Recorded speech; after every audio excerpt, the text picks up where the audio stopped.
अष्टपटरानी। भौमासुर नाम का एक राक्षस था, उसने 16,000 कन्याओं को बंदी बना रखा था।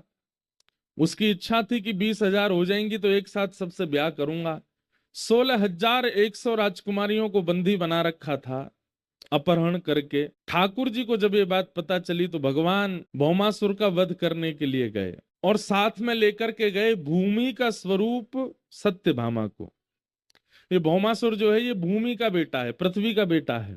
और किसी ने भूमि को कहा कि तुम्हारे पुत्र को भगवान मारेंगे, ये एक दिन इतना आतताई हो जाएगा कि ठाकुर जी सुदर्शन चक्र से इसका सर धड़ से अलग करेंगे। तो भूमि ने जाकर के, भगवान की दो पत्नी प्रमुख हैं, रमा और क्षमा। रमा यानी कि लक्ष्मी, क्षमा यानी कि पृथ्वी।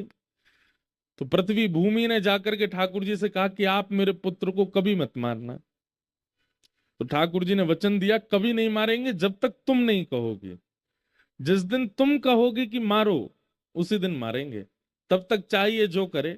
तो भूमि ही भगवान की तृतीय पत्नी बनकर के आई, कौन? सत्यभामा। तो भगवान जब भौमासुर को मारने गए तो सत्यभामा को संग लेकर के गए। और सत्यभामा को याद नहीं था कि ये मेरा ही बेटा है, वो पूर्व जन्म का पुत्र है। जैसे ही भगवान युद्ध करने के लिए गए तो युद्ध में उसको मारे ना, उससे बचने का प्रयास करें। रथ में बैठी बैठी सत्यभामा को क्रोध आया, ठाकुर जी से बोली, हे द्वारिकाधीश, आप इस दुष्ट को मार क्यों नहीं देते? ठाकुर जी बोले, बस इसी की प्रतीक्षा कर रहे थे हम कि आप कहो। और जैसे ही कहा सत्यभामा ने, ठाकुर जी ने भौमासुर का वध कर दिया।